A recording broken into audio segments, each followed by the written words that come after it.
مصیبتوں کے دور میں اللہ کا نیک بندہ اور سسکتا ہوا انسان یہ سمجھ رہا ہے کہ ہمارا کوئی پرسان حال نہیں ہے، ہمیں کوئی رہنمائی دکھانے والا نہیں ہے، ہمیں کوئی راستہ بتانے والا نہیں ہے، ہمیں کوئی مزدار سے نکالنے والا نہیں ہے۔ اے اللہ کے نیک بندے، سب سے پہلے تو اپنے دل کے اندر یہ بات بٹھا لے کہ جس شریعت پر تو عمل کرتا ہے، جس قرآن کو تو مانتا ہے اور جس نبی کو تو فالو کرتا ہے، اس نے تجھے کسی بھی زمانے میں بے یار و مددگار نہیں چھوڑا۔ ہاں، عقل میری اور آپ کی کام کرنا بند کر دیتی ہے، میں اور آپ قرآن کا مطالعہ چھوڑ کر دنیا کی طرف رواں اور دوا ہو جاتے ہیں، میں اور آپ اپنے علماء کو چھوڑ کر ہاں دوسروں کی باتوں سے متاثر ہو جاتے ہیں، میں اور آپ اپنے علماء کی صحبتوں کو چھوڑ کر سوشل میڈیا پر بڑے بڑے جادوگروں کو دیکھ کر میں اور آپ ان سے متاثر ہونے لگتے ہیں۔ حالانکہ جو قرآن اللہ نے میرے اور آپ کے لیے اتارا ہے، جو اللہ نے میرے اور آپ کے لیے نبی بھیجا ہے، ان کی احادیث مبارکہ رب کعبہ کی قسم قیامت تک کے لیے ہے، لیکن کوئی سمجھنے والا تو ہو، کوئی سمجھ کر کے عمل کرنے والا تو ہو۔ تجھے کسی بھی وقت میں اور کسی بھی وقت میں میرے اللہ نے بے یار و مددگار نہیں چھوڑا ہے، صرف کمی اس بات کی ہے کہ میں اور آپ قرآن کو نہیں پڑھتے، میں اور آپ قرآن کو سمجھنے کی کوشش نہیں کرتے، میں اور آپ اپنے نبی کی سیرت کو نہیں پڑھتے اور پڑھ کر کے ان پر عمل کرنے کی کوشش نہیں کرتے، ورنہ کون سی ایسی بات ہے جو میرے اللہ نے قیامت تک کی رہنمائی کے لیے قرآن کے اندر بیان نہ کی ہو؟ اگر قرآن سیدھا سمجھ نہیں آیا تو کون سی ایسی بات ہے جو اللہ کے نبی نے مجھے اور آپ کو نہ سمجھائی ہو؟ اور اگر اللہ کے نبی کی بات بھی سمجھ نہیں آئی تو آج اللہ نے مجھے اور آپ کو علماء حق دیے ہیں جو میری اور آپ کی رہنمائی کرتے ہیں، محنت کرتے ہیں، کوشش کرتے ہیں، لیکن میرا اور آپ کا المیہ یہ ہے کہ میں اور آپ اسی قرآن مقدس کو چھوڑ کر کے چلتے ہیں، اسی احادیث نبویہ کو چھوڑ کر کے چل دیتے ہیں۔ میں اور آپ جو میرے اور آپ کے اصل رہنما ہیں، اصل رہبر ہیں، میرے اور آپ کے اصل ہمدرد اور غمخوار ہیں، میں اور آپ اپنے علماء سے ہی دوری اختیار کرنے لگتے ہیں، اور خالی دوری پر بس نہیں، میں اور آپ تو ان سے بغض بھی کرنے لگتے ہیں، حسد بھی کرنے لگتے ہیں، مخالفت بھی کرنے لگتے ہیں۔ اے اللہ کے نیک بندے، جب اتنی بڑی بھاری غلطیاں میری اور آپ کی زندگی میں ہوں گی تو کون مجھے اور آپ کو کون دیکھے گا، کون رہنمائی کرے گا، کون پرسان حال ہوگا؟ لیکن یہ تو قربان جاؤ علماء کی ان مقدس جماعت پر جو گالیاں سنتے ہیں لیکن مسکراتے ہیں، علماء کی ان قربانیوں پر میں قربان جاؤں، جو سمجھتے ہیں کہ بلا آدمی میرا مخالف ہے لیکن اسی سے مسکرا کر کے مسافہ کرتے ہیں، اسی سے مسکرا کر اپنے سینے سے لگا لیتے ہیں۔ اے اللہ کے نیک بندے، کوئی جماعت تجھے اس زمین پر ایسی نہیں ملے گی جو تیری برائیوں کو سنے اور تجھ سے پیار اور محبت کے ساتھ پیش آئے۔ یہ صرف علماء کی مقدس جماعت ہے۔ اے اللہ کے نیک بندو، لیکن میں آپ انہی سے بدگمان ہو گئے، سوشل میڈیا کے جادوگروں سے متاثر ہو گئے،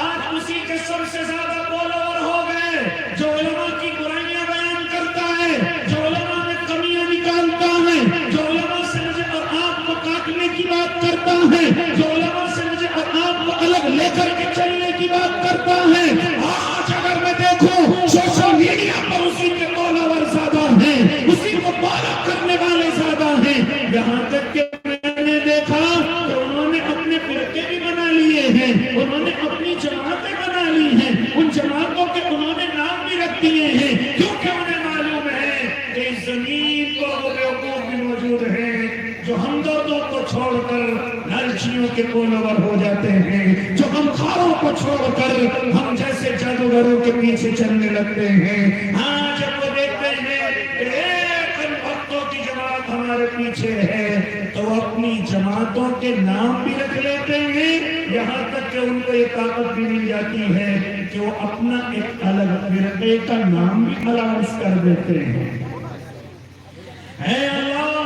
نیک بندو یاد رکھنا یہ گفتگو میں پھر دوبارہ دوہرا رہا ہوں، اس زمین پر اگر کوئی ہمدرد ہے انسانیت کا یا تو اللہ رب العزت ہے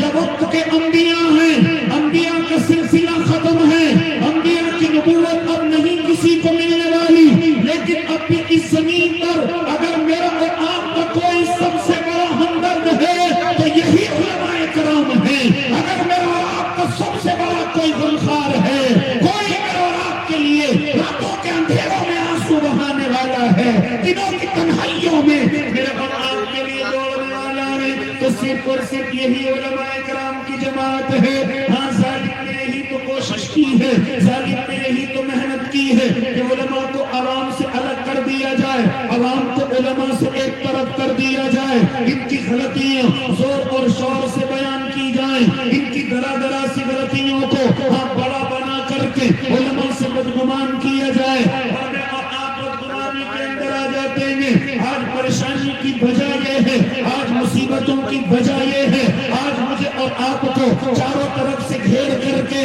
ہاں مصیبتوں کے اندر شکار کرانے کی وجہ ہی یہ ہے کہ میں اور آپ اپنے سچے ہمدردوں سے دور ہیں، اپنے سچے غمخواروں سے دور ہیں، اور وہ کوئی اور جماعت نہیں ہے، علماء کی جماعت۔ تو میں گفتگو کرنے لگا تھا، ذرا قرآن نے مجھے بتا تو صحیح، تب تجھے میرے اللہ نے ہدایت کی باتیں نہیں بتائی، لیکن میں اور آپ عمل نہیں کرتے، اس لیے پریشان ہیں۔ اسی کو ذرا قرآن کو پڑھو، میرے اللہ نے مجھے اور آپ کو سمجھایا تھا، میرے اللہ نے مجھے اور آپ کو بتایا تھا، میرے اللہ نے قرآن مقدس میں میری اور آپ کی رہنمائی کی کوئی بھی راستہ نہیں چھوڑا ہے، تمام راستے بتائے ہیں، تمام کامیابیوں کی منزلیں بتائی ہیں، انہی میں سے ایک راستہ میرے اللہ نے قرآن کی اس آیت کے اندر بھی بتایا تھا، لیکن اتفاق سے میں اور آپ اس سبق کو بھول گئے، پریشانیوں کا شکار ہو گئے۔ کیا کہا تھا میرے اللہ نے؟ اے اللہ کے نیک بندو، کیا فرمایا میرے اللہ نے کہ جب تم خوشحالی کی زندگی گزارو، جب تمہارے کاروبار چلنے لگ جائیں، جب تمہیں اس زمین پر ترقی ملنے لگے، تو ذرا چار باتوں کا خیال کرنا، ذرا چار باتوں کا دھیان رکھنا،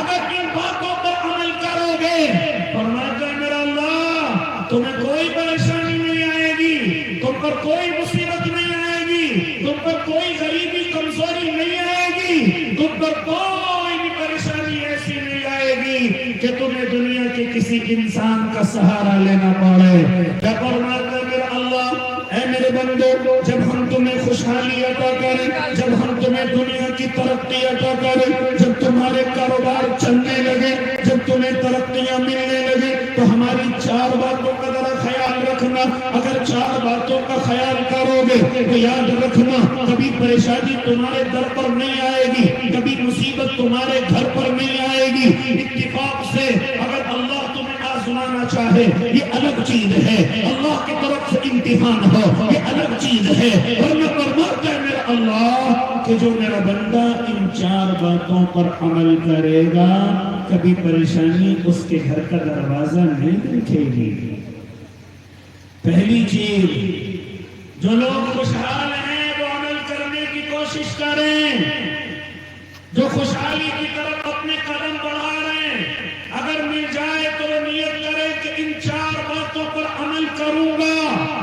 اور جو پریشان ہوئے ہیں وہ ذرا اپنے گریبانوں میں جھانک کر کے دیکھیں کہ کون سی غلطی ہم نے اختیار کی جس کی وجہ سے آج ہم پریشانی کا شکار ہو گئے۔ کیا فرما رہا ہے میرا اللہ؟ جب ہم تمہیں خوشحالی عطا کر دیں، جب ہم تمہیں ترقی عطا کر دیں، وَابْتَغِ فِيمَا آتَاكَ اللَّهُ الدَّارَ الْآخِرَةَ، جب ہم تمہیں ترقی عطا کر دیں تو سب سے پہلی چیز جو تمہیں اختیار کرنی ہے، سب سے پہلی چیز جو اپنے ذہن میں رکھنی ہے وہ آخرت کی فکر ہے، وہ آخرت کی ترقی ہے۔ سب سے پہلے جب ہم تمہیں ترقی دینے لگے، جب ہم تمہارے کاروبار چلانے لگے، جب روزیاں تمہارے گھر میں بھر بھر کر کے آنے لگے، تو اللہ کے نیک بندو، ہاں سب سے پہلے تمہیں اپنی آخرت کا خیال کرنا ہے۔ ذرا تمہیں یہ دھیان رکھنا ہے کہ اس دنیا کے بعد قبر بھی ہے، اس دنیا کے بعد حشر بھی ہے، اس دنیا کے بعد جنت اور جہنم بھی ہے. تمہیں سب سے پہلے اپنی آخرت کا خیال کرنا ہے. لیکن مسلمانوں کا المیہ کیا ہوا، مسلمانوں کی غلطی کیا ہوئی؟ جیسے ترقی ملی، سب سے پہلے آخرت کو بھول بیٹھے، سب سے پہلے قبر کو بھول بیٹھے، سب سے پہلے حشر کو بھول بیٹھے، اللہ کے غصے کو بھول بیٹھے. اے اللہ کے نیک بندے، مجھے پتا تھا کیوں نہیں، جب اللہ تجھے خوشحالی عطا کرتا ہے تو سب سے پہلے اپنے اللہ کو بھولتا ہے، تو سب سے پہلے قبر کو بھولتا ہے، تو سب سے پہلے حشر کو بھولتا ہے، تو سب سے پہلے جنت اور جہنم کو بھولتا ہے. حالانکہ میرے اور آپ کے اللہ نے پہلی شرط خوشحال لوگوں کے لیے لگائی کہ اے میرے بندو، جب ہم تمہیں خوشحالی عطا کریں تو اپنی آخرت کا سب سے پہلے خیال رکھنا ہے، کیونکہ خوشحالی اللہ کی طرف سے بڑی نعمت ہے اس دنیا کے اعتبار سے. اور خوشحال انسان زیادہ جلدی راضی کر سکتا ہے اپنے اللہ کو. اے اللہ کے نیک بندے، لیکن آج امت مسلمہ کا حال کیا ہے؟ ذرا خوشحال لوگوں کا چلنا دیکھو، ذرا خوشحال لوگوں کا بات کرنے کا ڈھنگ دیکھو، ذرا خوشحال لوگوں کا اللہ کے نیک بندوں عبادتوں کا طریقہ اور سلیقہ دیکھو، ذرا خوشحال لوگوں کو دیکھو اور ان کی بیاہ شادیاں دیکھو اور ان کے پروگرام دیکھو، ان کے سفر دیکھو، ان کے حضر دیکھو، ان کے رات کے اندھیرے دیکھو، ان کی دنوں کی تنہائیاں دیکھو. جن کو اللہ نے خوشحالی عطا کی ہے وہ سب سے زیادہ حرکت اپنے اللہ کو ناراض کرنے کی کرتے ہیں، سب سے زیادہ حرکت وہ اپنے اللہ کو غصہ دلانے کی کرتے ہیں. مجھے کہنے دیجیے، جب اللہ خوشحالی عطا کرتا ہے ہمیں نمازوں کا معلوم نہیں، جب اللہ ہمیں خوشحالی عطا کرتا ہے سمجھنے کہ روزہ رکھنا غریبوں کا کام ہے، بھوکوں کا کام ہے، اس لیے مالدار روزہ نہیں رکھتا، خوشحال روزہ نہیں رکھتا. آگے بڑھیے اللہ کے نیک بندے، علماء سے محبت میں اپنی ذلت سمجھتا ہے، علماء کے پاس بیٹھنے میں اپنی ذلت سمجھتا ہے، علماء سے تعلق رکھنے میں اپنی ذلت سمجھتا ہے. ہاں، وہ اس وقت میں علماء کو یاد کرتا ہے جب اسے نقصان دکھنے لگے، جب اسے نقصان کے بادل نظر آنے لگے، جب اس کے گھر میں کوئی میت ہو جائے، جب اس کے گھر میں اس کی میت کو کوئی غسل دینے والا نہ ہو، کوئی کفن دینے والا نہ ہو، کوئی قبر میں اتارنے والا نہ ہو، کوئی قرآن پڑھ کر کے بخشنے والا نہ ہو، اس وقت میں علماء یاد آتے ہیں، اس وقت میں اللہ کی نیک جماعت یاد آتی ہے. لیکن اس کے علاوہ ہم نے دیکھا کہ خوشحال لوگ بہت تیزی سے اپنے اللہ کو ناراض کرتے ہیں، نشے کی دنیا میں مست مگن ہو جاتے ہیں. جوا اور سکا ان کا، ہاں ان کے دلوں کا ایک دلوں کا اللہ کے نیک بندے قریب کرنے والا کاروبار ہو جاتا ہے. خوشحال لوگ سود اور پیاز کے کاروبار پر سب سے پہلے اپنے قدم رکھتا ہے. او اللہ کے نیک بندوں، مجھے کہنے دو، جیسے اللہ خوشحالی عطا کرتا ہے بیاہ شادیوں کے اندر کیا حال ہوتا ہے. یہ خوشحال لوگ، تیرے سے بات کر رہا ہوں، نکاح تو اللہ نے عبادت بنایا تھا، لیکن اسی عبادت میں تیری خوشحالی نظر آتی ہے. اور جب ڈی جے نظر آتے ہیں، جب اس پر ناچنے والی کنجریاں نظر آتی ہیں، جب اس پر ناچنے والی ہماری معصوم بچیاں نظر آتی ہیں، جب اس میں آتش بازیاں ہوتی ہیں، ویڈیو گراتی ہوتی ہیں، مخلوق مرد اور عورت ہوتی ہیں، مرد اور عورت سے باتیں کرتی ہیں، کوئی پردہ نظر نہیں آتا، کیونکہ پردہ تو اب خوشحال لوگوں کی ذلت بن گیا ہے. پردہ تو اب خوشحال لوگ یہ سمجھتے ہیں یہ خوشحال لوگوں کا کام نہیں ہے. ہماری بیویاں ساڑیاں پہنیں گی، ہماری بیویاں بالوں کو کھول کر کے چلیں گی، ہماری بیویاں کئی ہزار کا میک اپ لپیٹ کر کے ہاں ہماری شادیوں کے اندر آئیں گی. یہ ہماری شادیوں کا حال ہے، یہ مسلمانوں کی شادیوں کا حال ہے. اے اللہ کے نیک بندے، ہم سب سے پہلے جب خوشحالی میں قدم رکھتے ہیں تو سب سے پہلے اپنے اللہ کو بھلا دیتے ہیں، آخرت کو بھلا دیتے ہیں. کوئی نظر نہیں آتا، کوئی قبر کا ڈر اور خوف نہیں رہتا. اسی طریقے سے کوئی غریب سسکتا ہوا نظر نہیں آتا، کوئی